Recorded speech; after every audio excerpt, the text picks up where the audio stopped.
cut off the bus right where the R is. I cross the street, and I'm right at that little spur road that goes off to the right there, Isagawa Jinja Shrine and Denkoji Temple, in between those two. That's this one, so we're in search of those two places. Okay, here's a small little neighborhood. Nothing outstanding about it. It just illustrates that packed in concept.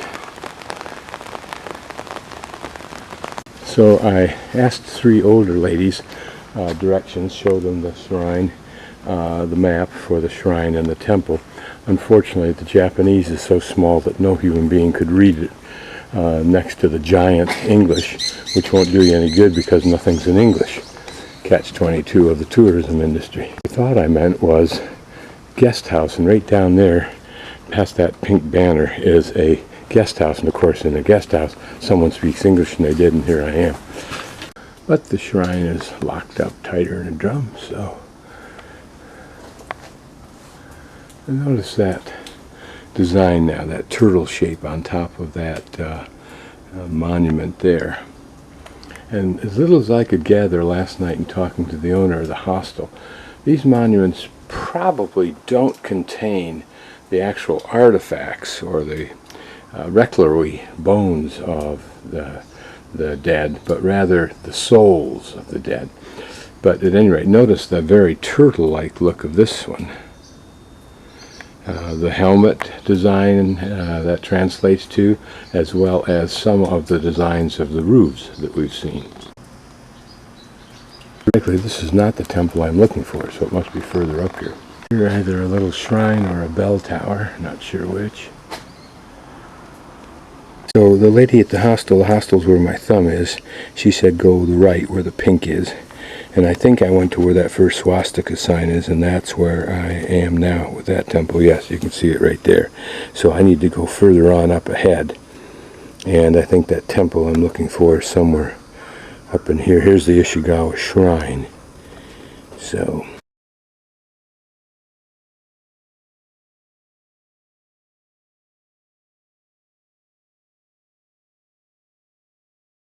okay, here we are.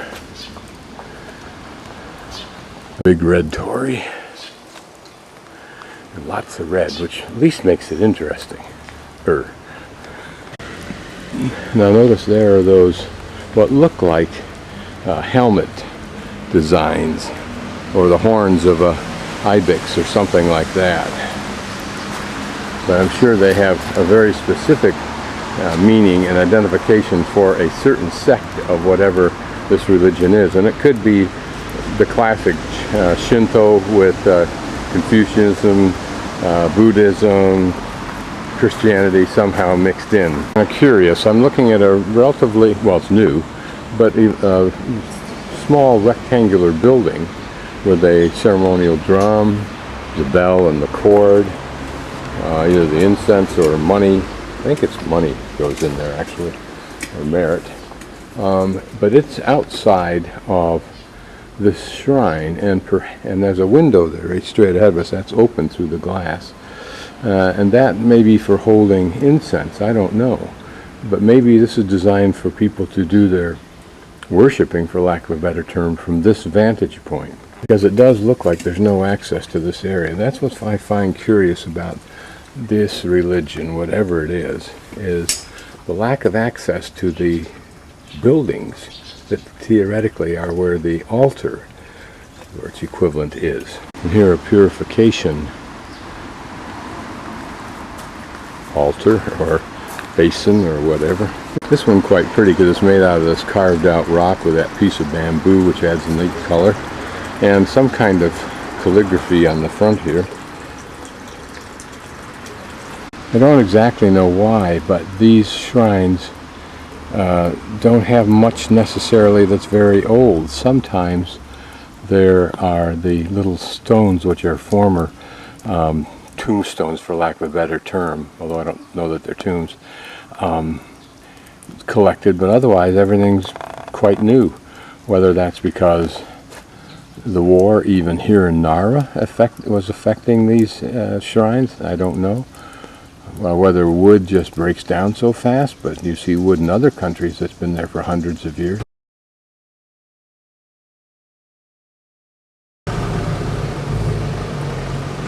This is the front entry gate. Some nice carving up there of the classic serpent. And some nice carving on this door and some detail on. And notice the age of these laminated doors and that curious bulging kind of wood here. This temple, which is apparently this building, and some Japanese people just walked in there, a young couple, and they just walked up, took a look at it, turned around, walked back, looked at the explanation briefly, and left. So I don't know that they get much out of looking at this. But it was begun by Dharma Master Jiom, and before becoming a priest he was a warrior, Mano Shokan Yukinobu. And all of this occurred between around 1244. Show you the incredible diversity of their religions over here. This one has 10 sects and 20,000 affiliated temples in Japan. That's just this one. In 1603, the shogun Tokugawa Ieyasu, famous shogun, I think he might have been the first one to unite or something. He's very, very important anyway. 1542, 1616, granted an estate to Kamisanjo in Nara, and this temple was moved to this location. That's one of the things I noticed is many of the temples, these are not even their locations, they were brought from somewhere else, and sometimes moved several times as powerful leaders changed their locus of power and moved these icons of religious support, I suppose, for their power to those locations. Here I'm looking at the end of it from outside on the street. And this little building next to it at least has some I say at least, and that's kind of nice to see some variety of detail at the top.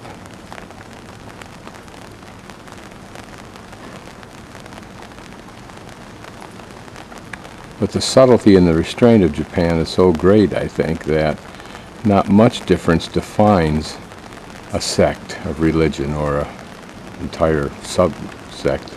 And that's too many trees to be nothing in particular. I'm looking for a burial mound. My guess is that somewhere inside there it is. But I'm going to look for a bakery first. Here's kind of a formalized little park area.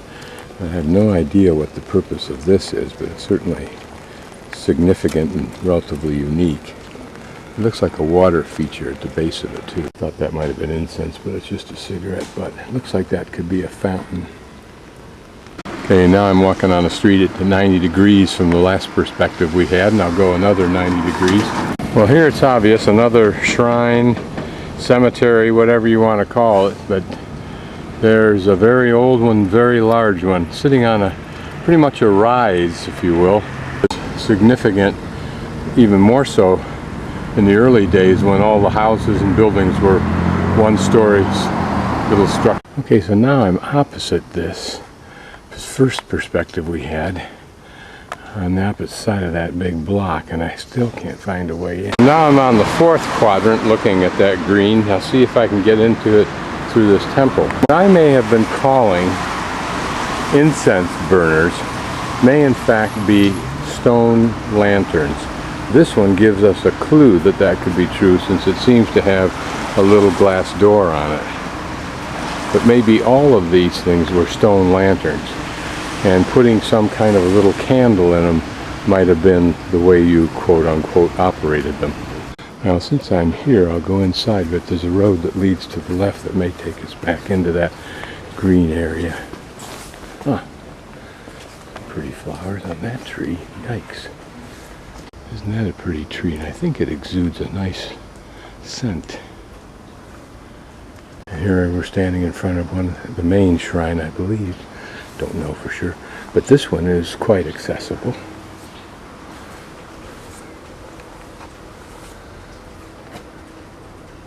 Several little shrines about. But what are those obelisks over there? Are they like tombs? They're not lanterns. A couple of cranes. And notice how somebody has put their votive on the crane's head. This is a little bit novel because of the white building contrasted with the gray brown tile roof. And here on this first building we looked at, the large one, some interesting metal detail, including this little roof that used to have little gutters, it looks like, to protect that wall of wood. What's interesting here, notice the little cup and saucer in there, perhaps for sacred sake, if there is such a thing.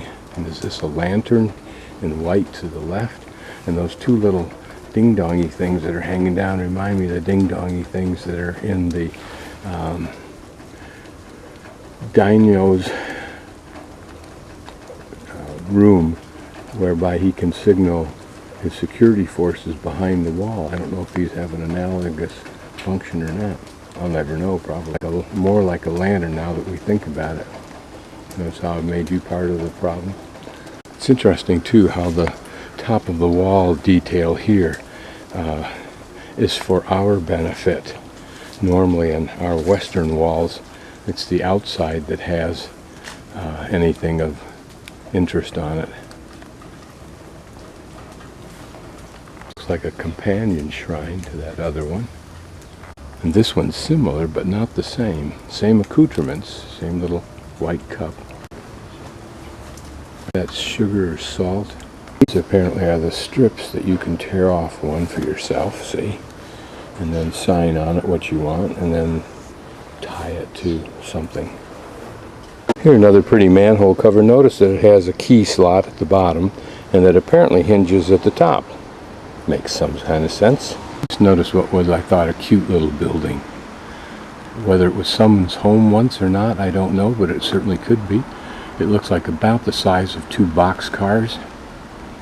More than enough room, twice the size of my van. And its own balcony. How cool. Abandoned now. Storage. There's a whole little row of these funky little houses. I wonder if this is part of old Japan. I can hope. Here you get a little hint of the dimension.